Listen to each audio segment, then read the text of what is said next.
नमस्कार, केबी न्यूज़ देख रहे हैं आप। केबी न्यूज़ खबर आपकी में आपका स्वागत है। खबर आजकल में आज हम आपको खबर दिखाएंगे जिन खबरों की आजकल चर्चा है। क्या कुछ होगा कोटद्वार में आने वाले दिनों में, थोड़ी सी बात करेंगे राजनीति की। तो चलिए फिर, आज लाइट जा रखी है इसमें भी। तो कोटद्वार में अघोषित बिजली कटौती है और पिछले 2 साल से लाइट कब चली जाएगी कब आ जाएगी किसी को मालूम नहीं है। और सबसे खराब लगता है कि जब शाम के वक्त लाइट चली जाती है। हालांकि एक दिन मैंने वीडियो डाल दिया था, शाम के 6 से 7 बजे के बीच ऐसा टाइम होता है कि जब अंधेरा होता है, गृहणियाँ घर में खाना बनाने की तैयारियां कर रही होती हैं, बच्चे अपना होमवर्क कर रहे होते हैं, पढ़ाई कर रहे होते हैं। और जिन लोगों के पास बिजली का जो ऑप्शन है, मतलब बिजली जाने का जो ऑप्शन होता है, इन्वर्टर वो आदि नहीं है, तो उनके लिए बहुत बड़ी समस्या है। और इसका किसी के पास जवाब नहीं है कि भाई बिजली विभाग वालों की अघोषित बिजली का क्या मतलब एक मापदंड है, लाइट कब जाएगी कब आएगी कह नहीं सकते। चलिए फिर अब बात करते हैं आगे। मैं आपको बताऊंगा कोटद्वार में क्या कुछ होने वाला है आने वाले दिनों में, मतलब कुछ जो हम आपको अपने चैनल में भी दिखाएंगे।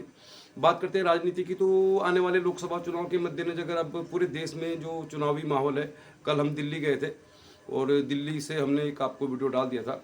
तो दिल्ली जाते वक्त भी हमने बहुत सारे लोगों से बातचीत की थी। तो राजनीति का इस तरह का माहौल चल रहा है कि ज़्यादातर लोगों को लगता है कि जो 2 टर्म से हो रहा है उसको ही रिपीट कर दिया जाएगा। चलिए फिर वो तो अलग बात हो गई, राजनीति में क्या होता है, किसकी सरकार बनती है, कौन जीतता है कौन हारता है। लेकिन फिलहाल ये कह सकते हैं कि अब जैसा आप देख रहे होंगे, जयंत चौधरी को लेकर खबर आ रही है कि वो एनडीए में जा सकते हैं। अब जयंत चौधरी की बात मैं इसलिए करूँगा कि जब हम दिल्ली जा रहे थे, तो चूँकि हम कोटद्वार से अगर दिल्ली जाते हैं तो पश्चिमी यूपी होके ही जाते हैं। पश्चिमी यूपी जो है वो लोक दल का या किसान बहुल क्षेत्र है। तो जयंत चौधरी का भी जो है स्टेटमेंट उनकी पार्टी का भी आ गया है। उनका ये कहना है कि भाई उनको 4 सीटें ऑफर की हैं बीजेपी ने। मतलब जयंत चौधरी भी अभी देख रहे हैं, मोल भाव कर रहे हैं कि भाई किस संगठन में जाना है। हो सकता है वो इंडिया गठबंधन को भी थोड़ा सा अपनी मतलब मजबूती का एहसास दिलाना चाह रहे हैं। राष्ट्रीय राजनीति की बात कर रहा हूँ मैं थोड़ी सी, आपसे 2 मिनट खाली। अरविंद केजरीवाल को भी अब कोर्ट से ऑर्डर आ गया कि 17 तारीख को उन्हें कोर्ट में पेश होना है। मतलब ईडी ने उनको जो 5 सम्मन भेजे थे उसका जवाब अरविंद केजरीवाल पहुंचे नहीं। उन्होंने यही कहा कि ये इनलीगल है, मतलब राजनीतिक ड्रामा है, जो भी है। अब कोर्ट में वो जाएंगे, मतलब 17 तारीख की तारीख मुकर्रर हो गई है। अब ईडी का नहीं, कोर्ट का सम्मन उनको आ गया कि उनको 17 तारीख को कोर्ट में पेश होना है। अब कोर्ट का जो मामला है, मतलब उस हिसाब से देखें तो अरविंद केजरीवाल को काफ़ी समय मिल रहा है। अब वो 17 तारीख को कोर्ट में जाएंगे नहीं जाएंगे या उससे ऊपर वाले कोर्ट में जाकर कुछ अपना जवाब देंगे, तो कह नहीं सकते। कुल मिला के अरविंद केजरीवाल इस तरह के नेता रहे हैं, जिस तरह की बयानबाजी उन्होंने मोदी जी के खिलाफ की है, मतलब उस तरह से बड़े एग्रेसिव नज़र आते हैं। अगर अरविंद केजरीवाल हो जाते हैं गिरफ्तार, तो जैसा लग रहा है, अभी कह नहीं सकते क्योंकि ये तो ईडी का मामला है, कोर्ट का मामला है, तो भी फिर आम आदमी पार्टी के कार्यकर्ता हंगामा जरूर करेंगे। लेकिन अगर अरविंद केजरीवाल चुनाव के वक्त तक रह गए चुनावी मैदान में, तो जैसी उनकी भाषा है, जैसा वो कहते रहते अपने आप को कि मैं पढ़ा लिखा हूँ, मैं इंजीनियर हूँ, मेरी डिग्री असली है, तो हो सकता है ये चीज़ें मतलब चुनाव में किस तरह का माहौल जरूर पैदा करेंगी। जिन लोगों को मतलब इस तरह की बातों में मज़ा आता है उनको मज़ा आएगा। लेकिन हम चाहते हैं पूरे देश का विकास होना चाहिए, सबका विकास होना चाहिए, उत्तराखंड का विकास होना चाहिए और खासतौर पर पौड़ी गढ़वाल कोटद्वार का विकास होना चाहिए। उत्तराखंड में जो खबर सबसे ज़्यादा इस समय चर्चा में है डॉक्टर हरक सिंह रावत के ऊपर ईडी की जाँच। डॉक्टर हरक सिंह रावत एक ऐसे नेता हैं जो पिछली विधानसभा चुनाव तो लड़े नहीं, उनकी पुत्र वधू ने चुनाव लड़ा था लैंसडाउन से, जो हार गई दिलीप रावत से। अब डॉक्टर हरक सिंह रावत इस समय तैयारी कर रहे थे हरिद्वार की जो लोकसभा सीट है उसकी। लेकिन अब उनके पूरे मतलब जितने भी उनके सहसपुर में उनका मेडिकल कॉलेज है शायद, और जो वन मंत्रालय के दौरान उनके कार्यकाल के दौरान अनियमितता जिनको मान रही ईडी, उनकी जांच चल रही है। हालांकि हरक सिंह रावत का मैंने एक इंटरव्यू देखा किसी चैनल में, तो वो ये कह रहे थे कि मेरे घर पे ईडी आई थी और मेरी जो पुत्र वधू है उसके पास 3.5 लाख रुपए थे और हमारे पास इतना पैसा रहता है, हम लोग बीमार रहते हैं। अब हरक सिंह रावत इस तरह के नेता हैं कि उनके बारे में तो हम कुछ कह नहीं सकते। अगर ईडी उनके खिलाफ जांच कर रही है, मतलब उनकी जो ज़्यादा जांच हो रही है वो ज़्यादातर उस कार्यकाल के दौरान की हो रही है जब वो बीजेपी में थे। अब देखिए, हमारा तो काम है आपको जानकारी उपलब्ध कराना। मतलब राजनीति में क्या होता है कि अगर हम कोई भी चैनल में कोई खबर दिखाते हैं तो क्या होता है कि यार खबर को लेकर लोग इस तरह से देखते हैं कि मतलब हम लोग, मतलब हम जो खबर दिखा रहे हैं तो ये हम सरकार के खिलाफ दिखा रहे हैं, सरकार के समर्थन दिखा रहे हैं। देखिए, हर इंसान के पास इतना बुद्धि विवेक होता है कि वो ये जानता है कि गलत क्या है सही क्या है। जहाँ तक राजनीति की बात है, तो राजनीति के बारे में कहा जाता है, किसी दार्शनिक ने कहा है कि राजनीति एक ऐसा खेल है जिसको चालाक लोग खेलते हैं जीतते हैं और मूर्ख लोग इसमें बहस करते हैं। अब उत्तराखंड में डॉक्टर हरक सिंह रावत की जो ईडी की जांच चल रही है, मतलब उनके 10 से ज़्यादा ठिकानों पर रेड हो चुकी है, उनकी माताजी उनके भाई से पूछताछ हो चुकी है। हरक सिंह रावत एक ऐसे नेता हैं कि जो चाहे बीजेपी में रहे हों चाहे कांग्रेस में रहे हों तो हमेशा चर्चा में रहे हैं। आज के दौर में वो विधायक भी नहीं है, मतलब राजनीतिक देखा जाए तो उनका कोई मतलब इस समय कोई भविष्य दिख नहीं रहा, क्योंकि उनके पुत्र तो चुनाव हार चुके हैं। उनके ऊपर ईडी की जांच चल रही है, ईडी की जांच उनके घर तक पहुंच चुकी है, लेकिन वो जो पूरी जांच चल रही है, पाखरों में हजारों पेड़ जो काटे गए टाइगर सफारी के नाम पे, और वो जो उन्होंने जो निर्माण कार्य कराया अपने वन मंत्रालय में मंत्री रहने के दौरान, उसकी जांच चल रही है। तो क्या इस जांच की आंच उन लोगों तक भी जाएगी, उन अधिकारियों तक भी जाएगी जिन्होंने उनके आदेश पर या उनके कहने पर कुछ किया? चलिए, ये खबर चर्चा में है तो इसलिए मैं थोड़ी सी जिक्र कर रहा हूँ इससे। तो मतलब हरक सिंह रावत तो निर्विवाद रूप से ऐसे नेता हैं कि जो कभी चुनाव हारे नहीं है। वर्तमान में वो कुछ भी नहीं है, हरिद्वार से चुनाव लड़ना चाह रहे थे लेकिन जांच चल रही है। लोगों को राजनीति में बड़ा इंटरेस्ट है, चटकारे ले रहे। कोटद्वार में नगर निगम के चुनाव हो नहीं रहे। अगर कोटद्वार में नगर निगम के चुनाव हो जाते तो उस हिसाब से इस समय हो जाना चाहिए था, तो हम आपको खबर दिखाते। राजनीति की खबर हम आपको दिखाते रहेंगे, लेकिन अब डालते हैं नज़र उन खबरों पर जो आजकल चर्चा में है। कोटद्वार में, कोटद्वार की खबर दिखाते हैं आपको। आज लाइट है नहीं तो आप ये मान के चलिए कि कैमरा कितना भी अच्छा हो, फ़ोन कितना भी अच्छा हो, तो वीडियो बहुत साफ़ नहीं आएगा। चलिए फिर आपको खबर तो दिखाई रहे हम, लेकिन कोटद्वार में लाइट नहीं है, अभी भी नहीं आई। ये वीडियो मैंने पहले बना दिया था, मगर लाइट नहीं है कोटद्वार में इस समय। कल कोटद्वार न्यायालय में अंकिता भंडारी केस की सुनवाई होगी, और अंकिता भंडारी केस पर तो इतना कुछ होता रहता है कि हम डेली उसमें आपको खबर डाल सकते हैं, लेकिन मामला कोर्ट का है, कोर्ट में मामला चल रहा है। कोर्ट में एडीजे रीना नेगी की अदालत में जो फैसला आएगा तो आपको हम पूरी जानकारी देंगे, लेकिन फिलहाल आपको बताते हैं इसमें ताज़ा अपडेट क्या है। वैसे समय समय पर हम आपको इस केस से जुड़ी हुई जानकारी अपडेट करते रहते हैं, और कितनी भी जानकारी हम आपको अपडेट कर दें तो वो जानकारी पूरी हो नहीं पाती। नैनीताल हाई कोर्ट में पुलकित आर्य ने कई बार जमानत याचिका लगा दी है, और उस जमानत याचिका का विरोध कर रहे हैं यहाँ पे जो नवनीश नेगी हैं, यानी कोटद्वार में सरकारी वकील अवनीश नेगी के भाई नवनीश नेगी हाई कोर्ट में पुलकित आर्य की जमानत याचिका का विरोध करते हुए दलीलें देते हैं कि कोटद्वार के न्यायालय में उनके खिलाफ पर्याप्त सबूत है, तो उनकी जमानत नहीं होनी चाहिए। ये मामला पुलकित आर्य बनाम राज्य सरकार है, तो कायदे से पुलकित आर्य की जमानत याचिका का विरोध सरकार को करना चाहिए, लेकिन उस याचिका का विरोध करते हैं नवनीश नेगी, और पुलकित आर्य की फिलहाल जमानत नहीं हो रही है।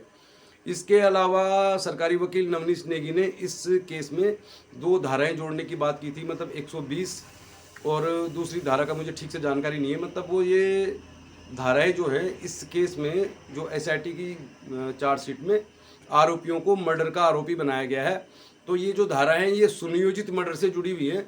तो चूंकि कोटद्वार में ये धाराएं जोड़ी नहीं जा सकती थी, तो फिर हाई कोर्ट में इस तरह की धाराएं जोड़ने के लिए सरकार ने कोई पहल नहीं की है, ऐसा कहना है पत्रकार आशुतोष नेगी का, कि जब ये 2 धाराएं अतिरिक्त रूप से जोड़नी चाहिए थी, अवनीश नेगी का कहना था ये, तो फिर हाई कोर्ट में इसकी जो दलील रखनी थी सरकारी वकील को करनी थी, क्योंकि सरकारी वकील मतलब सरकार बनाम पुलकित आर्य। अब ये अलग बात है कि पुलकित आर्य के पिता विनोद आर्य सरकार में पहले राज्य मंत्री थे, अब केस भी सरकार में पूर्व राज्य मंत्री के बेटे के खिलाफ है, और जो डिफेंस है मतलब जो अंकिता भंडारी का केस लड़े वो भी सरकार लड़ रही। तो चलिए इस केस की जानकारी कल जो होगी हम आपको दिखा देंगे।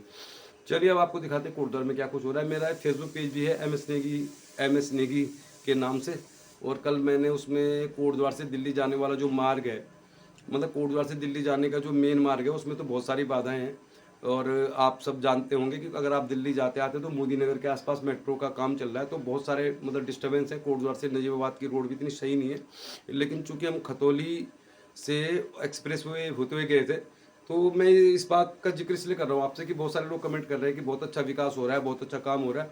तो हम तो चाहते हैं कि पूरे देश में विकास होना चाहिए, लेकिन जिस तरह की सड़क नेशनल एक्सप्रेस वे में है, जो मैंने कल अपने चैनल में डाली थी, 8 किलोमीटर की सड़क मतलब कोटद्वार लालढांग मोटर मार्ग में बन जाती तो बहुत बढ़िया था।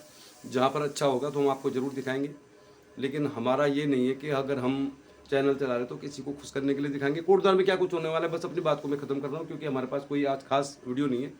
कोटद्वार में खेल की खबर हम जरूर दिखाते हैं आपको। तो कोटद्वार भाबर के ग्राम घुमनपुर में तारकेश्वर नगर में वॉलीबॉल का टूर्नामेंट हो रहा है 10 तारीख से, वो हम आपको दिखाएंगे। 11 तारीख से 14 तारीख तक कण्वाश्रम में मेला हो रहा है पंचमी का, वो आपको दिखाएंगे। उस मेले में रंगारंग कार्यक्रम भी होगा, लेकिन कण्वाश्रम जाएंगे लोग कैसे ये बताते हैं आपको। तो कोटद्वार भाबर में कण्वाश्रम एक ऐतिहासिक जगह है, कण्व नगरी आजकल कोटद्वार का नाम बहुत से लोग बोल देते हैं। कण्वाश्रम में चक्रवर्ती भरत का जन्म हुआ था, उनके नाम से हमारे देश का नाम भारत है। कण्वाश्रम में हर साल बसंत पंचमी का मेला होता है और इस मेले में इस मेले को जितने साल से मैं देख रहा हूँ तो इसमें बड़े बड़े मुख्यमंत्री आए, बड़ी बड़ी घोषणाएं हुई, कण्वाश्रम का कुछ नहीं हुआ। कण्वाश्रम आज भी विकास के नाम पे जीरो है। लेकिन वहाँ पर 11 तारीख से 14 तारीख तक मेला होगा। आज एसडीएम ने इस मेले से संबंधित जुड़ी हुई लोगों से बातचीत की, कि वहाँ पे बिजली की व्यवस्था की जाए, पानी की व्यवस्था की जाए। मेला होगा तो बिजली पानी की व्यवस्था होगी। सड़क में हो सकता है थोड़ा बहुत भरान हो जाए, तो कैसे जाएंगे लोग कण्वाश्रम, क्योंकि मालन पुल के पास जो संपर्क मार्ग है उसमें पानी आ गया, वो बिल्कुल ख़राब हो गया। वहाँ से स्कूटी लेकर जाना बहुत मुश्किल भरा काम है। कंडी संपर्क मार्ग होकर अगर आप कण्वाश्रम जाएंगे तो 15-20 किलोमीटर का आपको कम से कम दूरी तय करनी पड़ेगी। कण्वाश्रम संपर्क मार्ग जो मोकोट कण्वाश्रम संपर्क मार्ग है उसकी स्थिति बदहाल है। तो फिलहाल 11 तारीख से 14 तारीख तक कण्वाश्रम में बसंत पंचमी का मेला हो रहा है, वो हम आपको दिखाएंगे जरूर। वो रास्ता भी दिखाएंगे, कण्वाश्रम की स्थिति भी दिखाएंगे, भाबर की स्थिति भी दिखाएंगे। मालन पुल के टेंडर को लेकर हमने आपको खबर डाल दी है। तो कोटद्वार, पौड़ी, गढ़वाल, उत्तराखंड में जो कुछ भी होगा उत्तराखंड से जुड़ा आपको दिखाते रहेंगे। फिलहाल स्थिति खराब है, पूरे देश भर में सड़कें बन रही हैं, हाईवे बन रहे हैं, बढ़िया है, पहाड़ में रेल भी जा रही है, लेकिन लालढांग मोटर मार्ग बन नहीं रहा है। 8 किलोमीटर का मार्ग है, मालन पुल टूटा हुआ है। मालन पुल को लेकर जो अखबार में खबर आ जाती है, जो बीजेपी के लोग खबर दे देते हैं, इस टेंडर प्रक्रिया में बहुत सारे पेच हैं। इसमें पीडब्ल्यूडी मिनिस्टर के साइन होंगे, चीफ मिनिस्टर के साइन होंगे, तब जाके ही ये मान के चलिए आपकी ये बनेगा। और ये मान के चलिए जितना मुझे व्यक्तिगत तौर पर लगता है तो फिलहाल 2 बरसात तक लोग अलग अलग मार्गों से जाएंगे, लेकिन उन मार्गों की स्थिति खराब है। ये खबर है कोटद्वार की। ताड़केश्वर नगर में वॉलीबॉल का टूर्नामेंट होगा तो उसकी भी हम कुछ खबर आपको जरूर दिखाएंगे। फिलहाल यूसीसी जो है, यूनिफॉर्म सिविल कोड का बिल, ये एक ऐसी खबर है कि जिसके बारे में किसी को कुछ नहीं मालूम। मैं खुद जितनी मेरे को जानकारी है, भाई हम लोग भी पत्रकार है, पत्रकार तो नहीं पत्रकारिता की जुड़ी खबरें दिखाते। तो यूनिफॉर्म सिविल कोड क्या है, इसमें क्या ड्राफ्ट है, क्या जानकारी है, न लोग जानते न हम जानते। लेकिन ये लागू हो गया तो मीडिया में इसको बड़े बढ़ा चढ़ा के पेश किया जा रहा है। यूनिफॉर्म सिविल कोड क्या है किसी को नहीं मालूम। उत्तराखंड में मूल निवास भू कानून की मांग हो रही है, और कोटद्वार, पौड़ी, गढ़वाल में लालढांग मोटर मार्ग की बात हो रही है, जिला बनाने की बात हो रही है, मेडिकल कॉलेज की मांग हो रही है, उच्च शिक्षा की मांग हो रही है, स्वास्थ्य सेवाएं बदहाल हैं उनकी बात हो रही है, सड़कें खराब हैं, पलायन हो रहा है, स्कूल बंद हो रहे हैं, शराब की दुकान ज़्यादा है, आधार कार्ड बनाने के लिए लोग दर दर भटक रहे हैं, 30-40 किलोमीटर जा रहे हैं, लेकिन शराब की दुकान आपको हर 15-20 किलोमीटर में मिल जाएगी। तो हम ये कहना चाहते हैं कि सरकार कोई भी हो, अगर वो आम जनता के लिए काम करती है तो फिर वो सरकार कितने साल चले, हम तो कहते हैं बहुत साल चले। तो राजनीति के बारे में जैसे शुरू किया था मैंने, वहीं से ख़त्म कर रहा हूँ आज की बात में। राजनीति जो है किसी दार्शनिक ने कहा, इसको चालाक लोग खेलते हैं, सत्ता का लाभ उठाते हैं, और उनको जब कुर्सी मिल जाती है तो उनको भत्ते मिलते हैं, सुविधाएं मिलती हैं, अगर नहीं भी रहे विधायक तो पेंशन मिलती है, तमाम तरह की सुविधाएं मिलती हैं। इसलिए जो चालाक लोग हैं वो राजनीति में विधायक बनना चाहते हैं, सांसद बनना चाहते हैं, मंत्री बनना चाहते हैं, और जो आम लोग हैं वो राजनीति में बहस करना चाहते हैं। तो बहस कीजिए, मुद्दों पे कीजिए, हम ये चाहते हैं। तो केबी न्यूज़ में आज के लिए इतना ही। कल जरूर आपको कुछ ना कुछ खबर ग्राउंड से दिखा देंगे, ग्राउंड में जाके दिखाएंगे। आज हमारे पास ग्राउंड से कोई खबर है नहीं, तो फिर देखते रहिए आप केबी न्यूज़। बहुत बहुत धन्यवाद, नमस्कार। ये केबी न्यूज़ खबर आपकी।